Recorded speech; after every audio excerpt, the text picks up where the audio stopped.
قرآن مجید کے پارے 29 میں سورہ مدثر میں اللہ تبارک و تعالیٰ نے فرمایا، دوزخیوں کا ذکر فرمایا اور جنتیوں کا ذکر فرمایا کہ جنتی جب جنت میں چلے جائیں گے تو آپس میں بات چیت کریں گے، خوشیاں منائیں گے، اور پھر آپس میں پوچھیں گے کہ ارے بھائی ہمارا فلاں فلاں ساتھی تھا، وہ نظر نہیں آ رہا، وہ دکھ نہیں رہا ہے، وہ کہاں گیا؟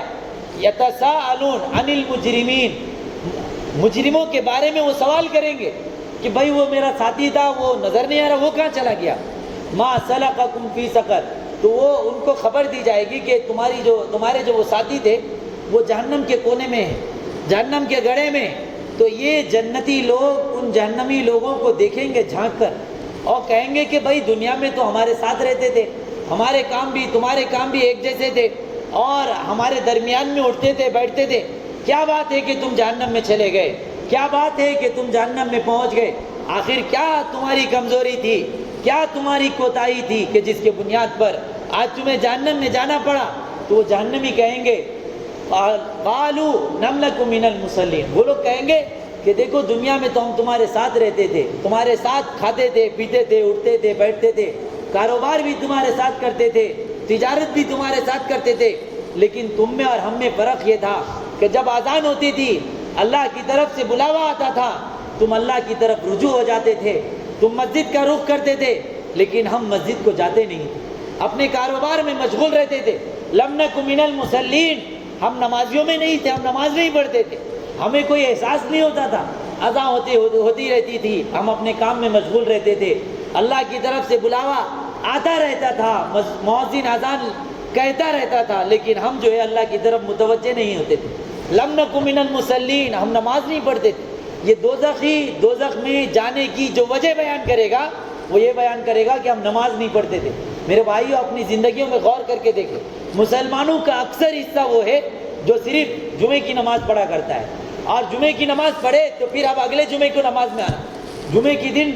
مسجدوں کے اندر جب پبلک کو دیکھا جاتا ہے، لوگوں کو دیکھ کر ایسا خیال ہونے لگتا ہے کہ بھائی یہ مسجد جو ہے چھوٹی ہے، ایک اور مسجد ہونی چاہیے، ایک اور مسجد کا تقاضا ہے۔ لیکن جب ظہر کے اندر دیکھتے ہیں تو ایسا لگتا ہے کہ یہ غیر مسلموں کی بستی ہے، یہ ایسی بستی ہے جہاں مسلمان بستے ہی نہیں۔ میرے بھائیوں، یہ جو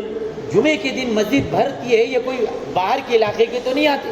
سب اسی علاقے کے ہیں، تو دوسرے دن کیوں مسجد نہیں بھرتی؟ دوسرے دن کیوں نماز کی طرف متوجہ نہیں ہوتے؟ حدیث پاک میں آتا ہے، رسول اکرم صلی اللہ علیہ وسلم نے ارشاد فرمایا کہ مومن کے درمیان اور کفر کے درمیان جو چیز فرق کرنے والی ہے وہ نماز ہے۔ یعنی آپ نماز پڑھتے ہیں تو آپ مومن ہیں، اور اگر آپ نماز نہیں پڑھتے تو آپ کفر کے دروازے تک پہنچ چکے ہیں کہ الصلاۃ عماد الدین، من اقامہا اقام الدین ومن ہدمہا ہدم الدین۔ نماز جو ہے دین کا ستون ہے، جس نے نماز کو قائم کیا، جس نے نماز کی پابندی کی، اس نے دین کو قائم کیا، دین کی پابندی کی، اور جس نے نماز میں کوتاہی کی اس کا دین ناقص رہ گیا، اس نے دین کے قلعے کو گرا دیا، اس نے دین کے قلعے کو ڈھا دیا، اس کا دین کامل نہیں ہے، اس کا ایمان کامل نہیں ہے۔ من اقامہا اقام الدین ومن ہدمہا ہدم الدین۔ تو نماز ایک ایسی چیز ہے جو انسان کے کفر اور ایمان کے درمیان ایک حائل ہے۔ اگر ہم نماز پڑھتے ہیں تو گویا کہ ہم کامل مسلمان ہیں، اور اگر ہم نماز کی پابندی نہیں کرتے تو گویا کہ ہم کفر کے دروازے تک پہنچ چکے ہیں۔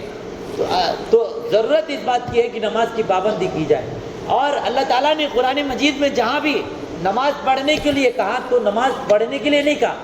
اقامت صلاۃ کا۔ اقامت صلاۃ کا مطلب یہ ہوتا ہے کہ نماز کی پابندی ہو، ایک ہے نماز پڑھنا اور ایک ہے نماز قائم کرنا۔ نماز پڑھنا یہ ہے کہ جب جمعہ آئے تو نماز پڑھ لیے، پھر اس کے بعد جب عید کا دن آیا تو عید کی نماز پڑھ لیے، پھر کبھی جنازے کی نماز آئی تو جنازے کی نماز پڑھ لیے، یہ ہوا جو نماز پڑھنا۔ نماز قائم کرنا یہ ہے کہ آپ ہر حال میں نماز پڑھیں، چاہے آپ خوشی میں ہو کہ غمی میں ہو، چاہے آپ جو ہے تنگ دستی میں ہو کہ چاہے فراوانی میں ہو، چاہے آپ شہر میں ہو کہ گاؤں میں ہو، دیہات میں ہو، آپ کسی بھی حالت میں ہو، بیماری کی حالت میں ہو کہ صحت کی حالت میں ہو، ہر حالت میں آپ کو نماز پڑھنی ہے۔ نماز کا اسلام کے اندر کیا مقام و مرتبہ ہے، اس کو آپ یوں سمجھ سکتے ہیں کہ جنگ ہو رہی ہے،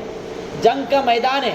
کفار آپ پر حملہ کر رہے ہیں اور مسلمان ادھر سے لڑ رہے ہیں، ایسے موقع پر بھی اللہ تعالیٰ نے نماز کو چھوڑنے کی اجازت نہیں دی ہے۔ اللہ نے فرمایا کہ مسلمانوں کی دو گروہ بنایا جائے، ایک وہ لوگ ہوں گے جو جنگ لڑیں گے، ایک وہ لوگ ہوں گے جو نماز پڑھیں گے۔ پھر جب یہ نماز سے فارغ ہو جائیں گے تو یہ جنگ لڑیں گے، اور جو جنگ لڑ رہے تھے وہ آئیں گے نماز پڑھیں گے۔ یعنی کہ سامنے سے تیر و تلوار کی بوچھار ہو رہی ہے اور جان کا خطرہ ہے،